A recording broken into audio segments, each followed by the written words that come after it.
and especially I agree with you, and especially doing me on this because when you do have a certain platform and people look up to you, and Dunami made a great point. You know, sometimes people can, like are people looking at you as a person, or are they just kind of looking at you as a figure that's just online? You know what I'm saying? Um,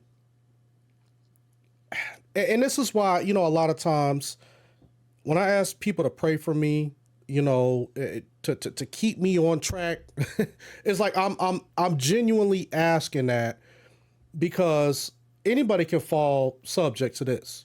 Now, man, trust me, I've come a long way from 20 years ago, and how much of a womanizer I was till now. But I give God all of that glory. It is not me waking up and smelling the coffee and meditating and aligning my chakras or nothing like that. It's because that like I actually need that prayer. Because I work in the student housing industry. Now, the company that I work for, we deal with student housing, and we provide luxury apartment buildings, especially high rises, for a lot of these kids who go to these these universities and stuff. And I travel a lot. Sometimes I'm in different cities, I'm in different states, and all of that stuff here. And you have a lot of these girls, college girls. I'm just gonna shoot straight from the hip. Some of these college girls, they own like swim teams and track teams and volleyball teams and all of that stuff. And they work out and they got nice figures and all of that stuff. And a lot of these girls walk around. When I be looking at them, I'll be like, I'm glad that my daughter is dressing like that. I would never allow my daughter to wear some of this stuff that a lot of these young girls are wearing. Now, me, I'm disciplined to the point to where I'm not even looking at them little girls. I'm like, they between 18 and, their early 20s and all of that stuff. I'm like, I ain't even looking at them little girls. They're about the same age as my daughter. So that never even comes across my mind. But I've had vendors that I've had to say, hey, and I had to call up their companies and say, hey, man, we can't have this dude back out here. You know what I'm saying? This guy's kind of a pig. You know what I'm saying? He's making some of these, some of these girls feel uncomfortable. We can't have that guy. Maybe y'all need to send somebody else. I've actually been a part of some disciplinary actions at some of these properties with these supervisors because we had to let a couple of guys go because, they said some inappropriate stuff to some of these girls. And some of these guys, they can't handle being in environments like that, And I mean, I've even heard stories of guys losing it all because they've tried to reach out to some of these girls, like off the clock, and had this one story.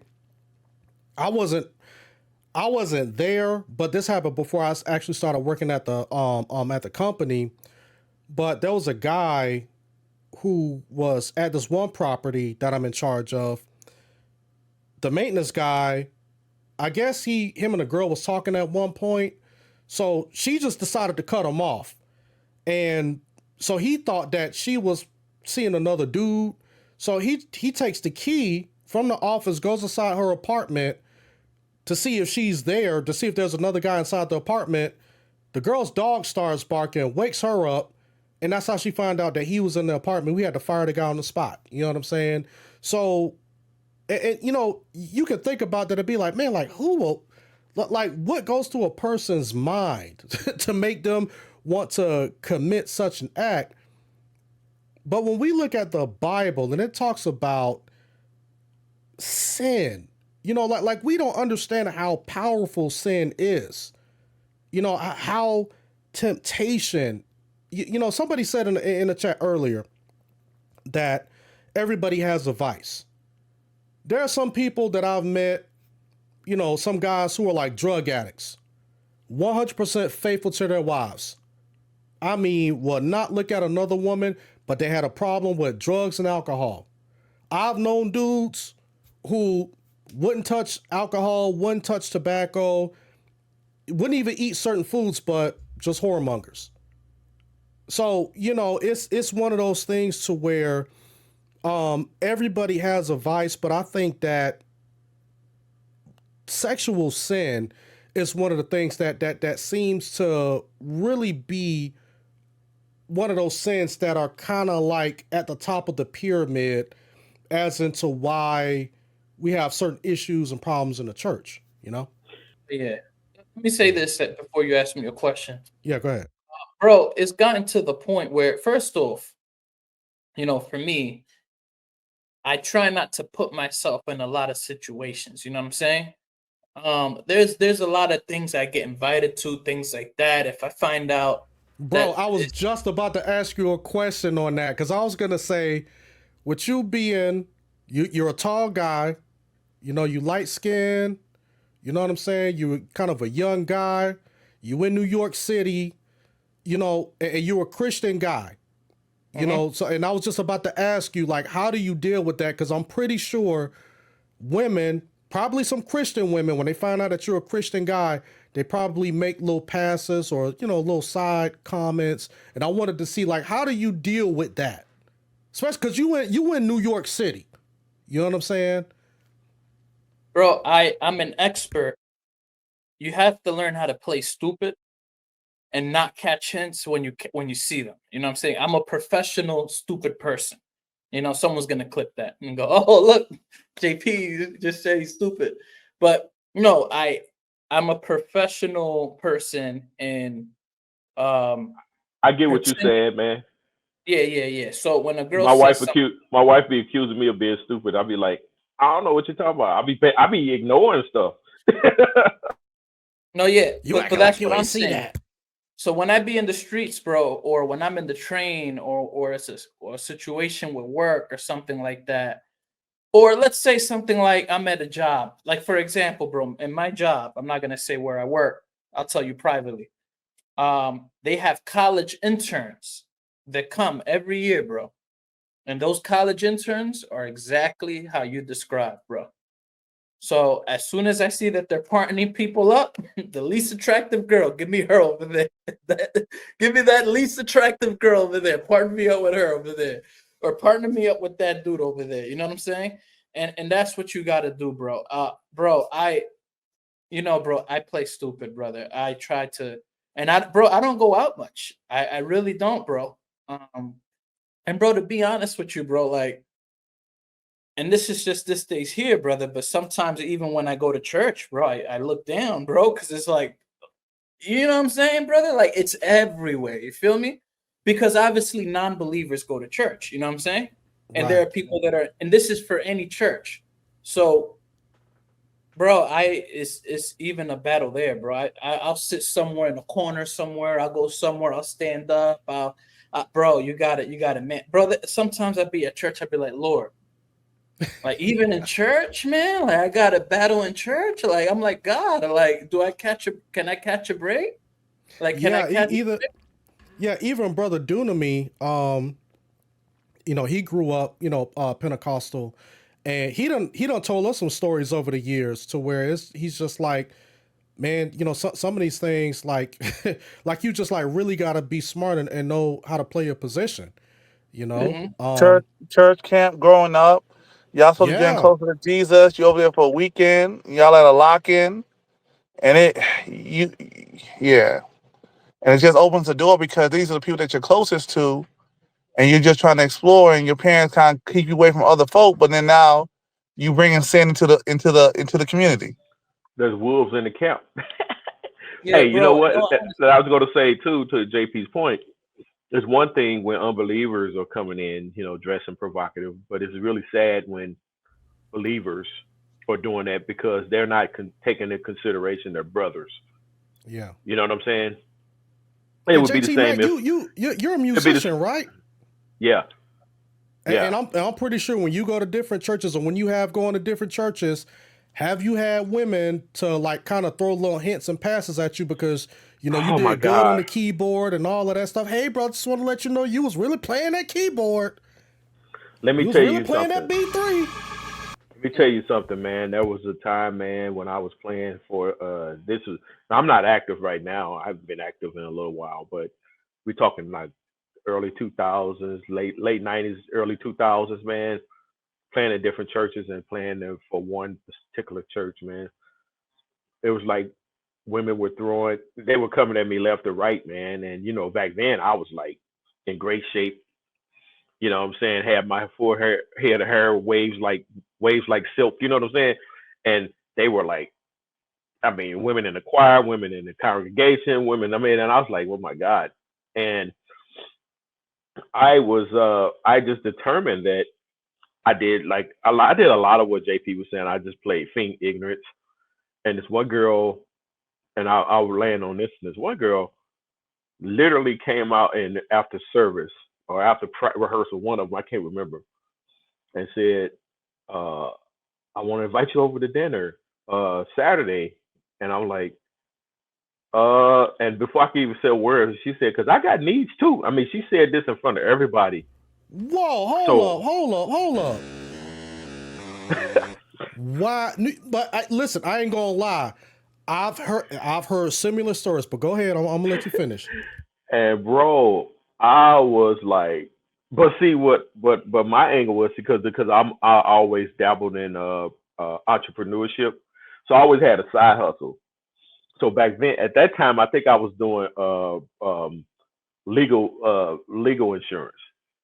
So I think I was doing prepaid legal at the time, and I was like, oh, I was about to invite you and your mom, and because I think her mom put her up to this. I said I was about to invite you and your mom to one of our presentations, right? And I had a presentation in my hand, and she just looked at me with disappointment. I was like, hey, I can't. But no, bro, it was constantly. And if I was a dog, I probably would have had half the church. You know what I'm saying? And not to brag on myself, but it's just kind of thing because I was watching. Now land on this. I was watching this some of these other cats because we at the choir I played for. They went to this other church. You know how these churches have these big events, so all the other churches will come. And we talking Baptist, so this is a little different than non-denominational. So this dude playing organ kept rubbing on our choir director's hand. And I'm like, she must like it because she kept sticking around loud enough. She was close enough for him to keep doing it. And I'm not trying to judge her, but I'm like, this dude is bold, man. And he kept pulling on her and stuff. And I was like, this kind of stuff going on, man. And bro, you'd be surprised, but I'll land on that. I don't want to get me started. There's a brother that's a musician who got a whole channel about this kind of stuff. Wow. Yeah. And the thing is too, it's oh man. Um, like I said, I don't heard all types of stories. I didn't grow up in the church, like my wife did. My wife grew up in the church. I grew up as a heathen. So, you know what I'm saying?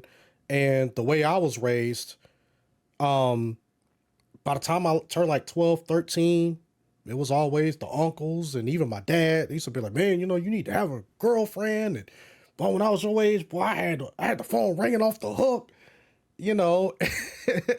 And so you grow up trying to meet that standard and trying to have all of these notches up under your belt and all of these numbers and stuff in you. Well, back then we didn't have a phone. um when I was growing up, we had the beepers, you know what I'm saying, and then the pagers came later, and then I didn't get my first cell phone until I was like in my early 20s.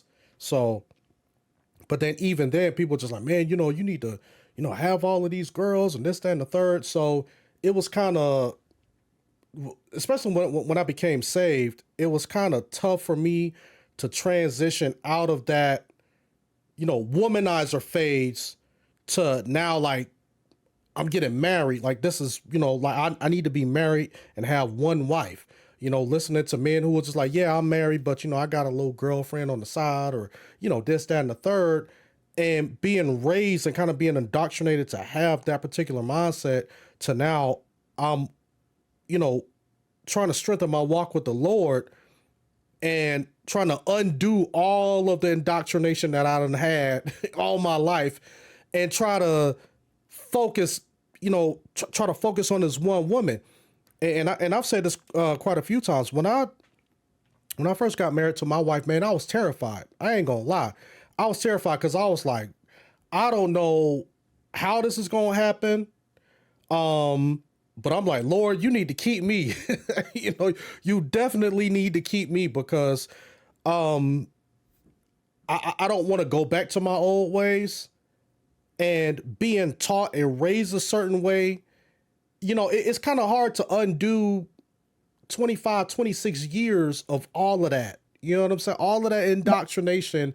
And then here you are, 27, 28 years old. Somebody tells you that, oh, well, no, the way you learned was all wrong. And then now you got Facebook and social media. And then some of these, you know, some of these women, they send you friend requests that you done been with. So it can be a struggle, man. Well, at first it was a struggle. It's not a struggle anymore, but you know, I thank the Lord for deliverance. But go ahead, do to me. No, I was gonna say, yeah, because I had a homeboy said he linked up with old fling. She's married, and I was like, what happened? He said that devil, Mark Zuckerberg, that Facebook. I was like, no. You didn't have to set that friend request. Now You didn't have to. hold on, do to me. Don't is it Facebook or one of those or Google or somebody like that got the whole CERN thing that they Yeah, import them demons through those portals and stuff. Now that could be it, brother. That could be it, but nah, he let that demon in himself. But like, man, Alton, can you, yo, real quick, can you talk about the uncles and the old heads in community? It's crazy because they'll tell you got to have a whole bunch of girlfriends, but then when you look at them now, they lonely, they by themselves, they don't have a relationship with their kids. Not saying all of them, but a lot of them bad Right. relationships. Their first wife, their baby mama, they should have been with her. They treat her all kinds of way. Now they don't know what to do. So it's like they don't tell you that part of the story. You don't see that part.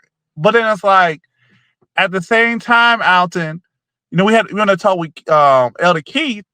Where's that balance for the Christian brother who didn't grow up like that, but he lacks game? You know what I'm saying? So it's like that balance of you do need to have a personality, but at the same time, you don't need to be out there honing yourself. You know how to have communication skills, but it's like there's Right. that weird balance. Hey, thank you guys for watching the video. Go ahead and hit that like button. And if you like this particular content, hit that subscribe button as well if you have not done so. Also, check out this most recent video that I've done right here, or check out some of these other videos that I've done concerning the same topic. All right, you guys have a blessed day.